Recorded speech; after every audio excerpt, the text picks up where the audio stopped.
I would start this video by apologizing for not posting a video last weekend, but that sort of makes me beholden to an actual schedule by my own admission, instead of just being some guy who happens to usually upload a video on Saturday each week. With that out of the way, I will now address the elephant in the room, the fact that this video is about two different movies. Yes, that is correct. I will be discussing La La Land, the 2016 musical movie, and Malignant, the 2021 horror film. And now I will address the second elephant in the room, the fact that I am attempting to compare a musical to a horror movie. Yes, I am aware that I am comparing genres that could not be further apart if I tried, but maybe that will end up being part of the point I am trying to make with this video. The point is the importance of the screenplay, the bones of your story, and what impact it has on everything else that goes into the infinitely complicated process of bringing a movie to life. A writer and their screenplay are the entire foundation of what a movie becomes. La La Land isn't a musical if Damien Chazelle and Justin Hurwitz don't write the songs for it. Just like Malignant isn't a horror movie if James Wan, Akela Cooper, and Ingrid Basu don't write the scares, or lack thereof. Before I contrast the two films, there are several things both have in common that deserve a moment of recognition. Primarily, La La Land and Malignant both have amazing atmospheres that perfectly complement the intended mood and the worlds of their story. Chazelle and Wan both know how to put forth a unified vision in front of their cameras that enhances and highlights each aspect of the story they're telling.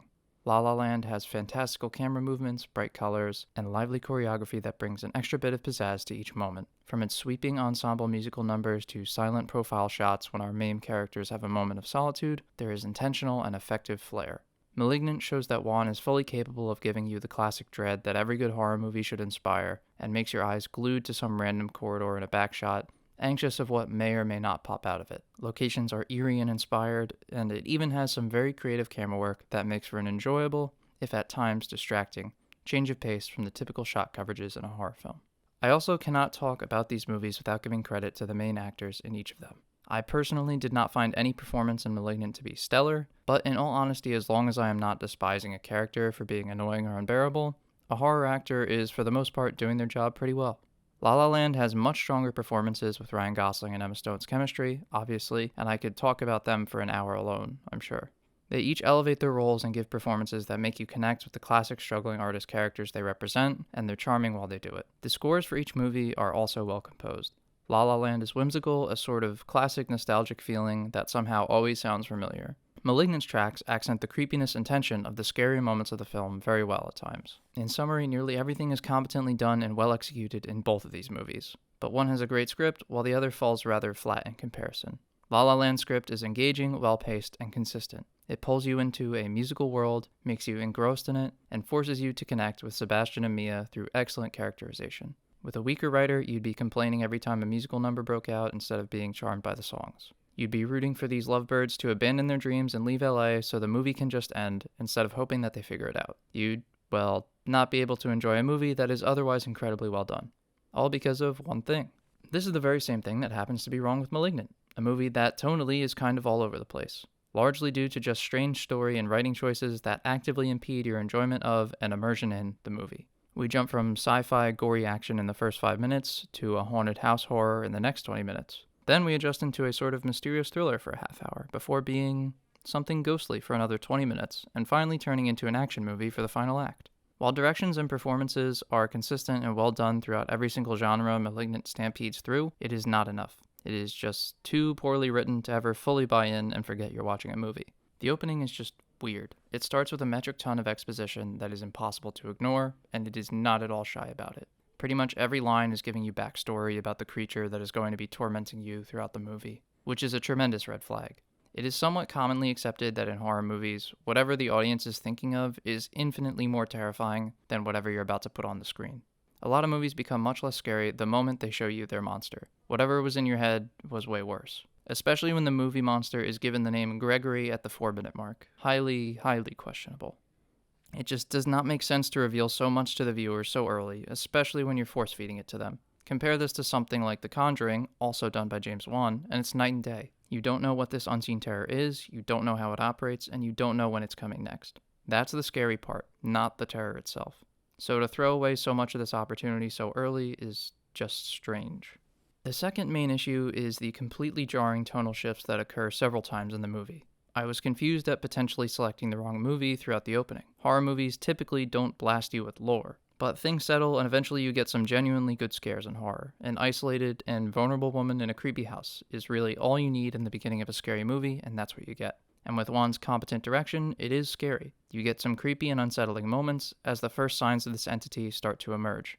Then tragedy strikes, and the writing forces your protagonist to instantly lose credibility and likability. An enjoyable and nice woman to this point makes the strangest decision of all time. Return to live in your home, which was just invaded, where your husband's murder took place, where there are infinitely better options available right in front of you. It really takes you out of the movie, and you don't really connect anymore. You just think she's kind of an idiot for a while. Again, because of the writing. The movie kind of stalls then for a while before becoming sort of cool. But again, I would not consider cool to be the optimal adjective when watching a movie that describes itself as horror. Because she was spared by this entity, the main character now has a connection to it, and is now paralyzed every time it strikes again on someone else. She is transported to the murders as they're happening, forced to watch them unfold. Admittedly, it's a very cool premise, but it ends up being incredibly underdeveloped and improperly utilized. It would work perfectly in a thriller or a sci-fi mystery, just not executed ideally in a horror movie. Because you know the person she watches dies, you know she isn't actually there, so she's not really in the presence of any actual danger. And you also know this entity doesn't even seem to care about this connection, so there isn't a real worry of her being hunted down again. Why are we bothering? These paralysis moments could have worked to create more fear as the creature begins exploiting them to track down a loose end that it doesn't want, but it's never explored beyond just the passive observations the protagonist makes. Vulnerability is an essential part of horror, and without stakes like this, or real danger for your main character, it never really comes into play. Again, this is due to the weak screenplay that was written.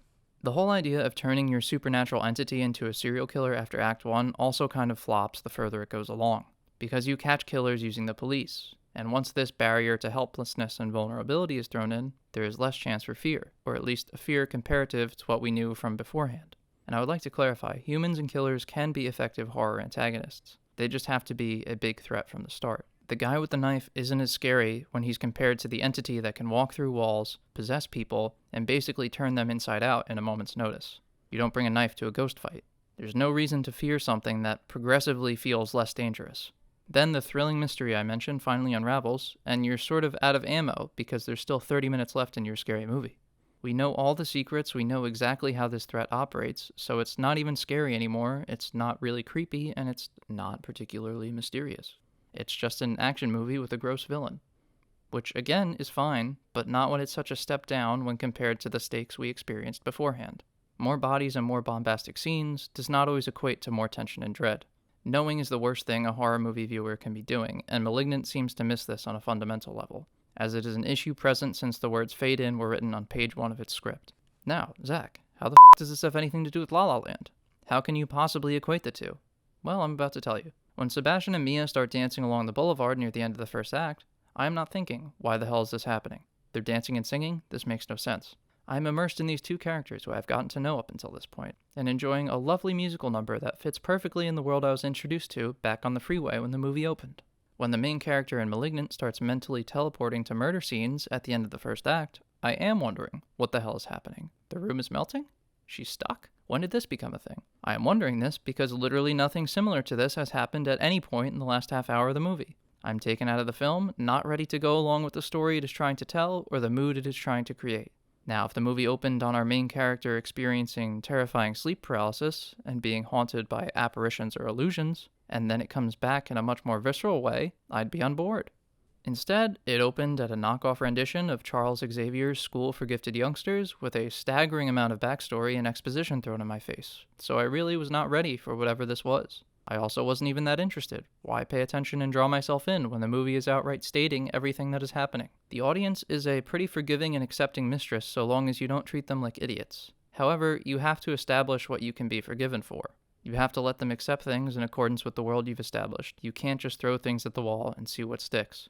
If you tell me I'm in a larger-than-life musical and then ghosts show up, I can go along with it. But if aliens appear 10 minutes after these ghosts, you've probably lost me.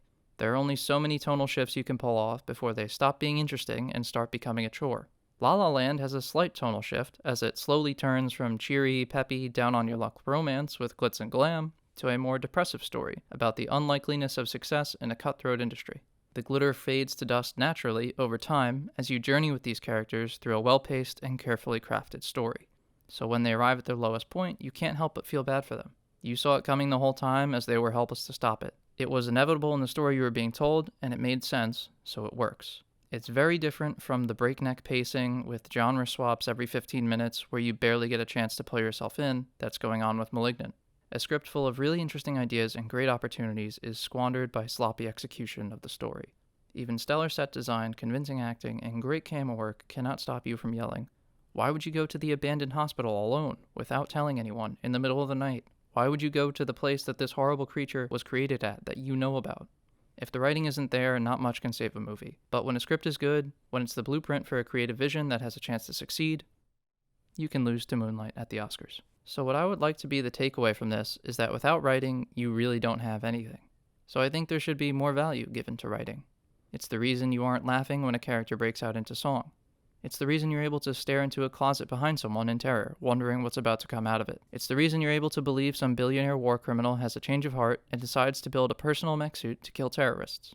It's the reason a $200 million budget can get you a 30% on Rotten Tomatoes. It can turn Javier Bardem into a laughingstock, or it can create an action hero comparable to Stallone or Schwarzenegger out of Bruce Willis. It can be the difference between an M. Night Shyamalan movie and an M. Night Shyamalan movie, or between an M. Night Shyamalan movie and an amazing children's cartoon. It is potentially the most influential component of any film or any story being told. For my ratings, I will give La La Land a 4 out of 5. It is really, really charming and just really difficult to not enjoy if you like movies or Hollywood or any of that stereotype show business glamorization at all. For Malignant, I honestly have no idea what to rate it. Maybe a 2 out of 5 or a 2.5. I may have enjoyed it much more if I went in expecting more of a thriller than a horror, but I would likely still despise the ridiculous chase scene, the ridiculous action scenes, and the really, really intrusive musical cues that appeared throughout the film. Despite never seeing Unbreakable, I kept wondering, is this what it would be like if Unbreakable was bad? I have no clue what I'll review next, but maybe it'll be something more fun, or at least better written. Until next time.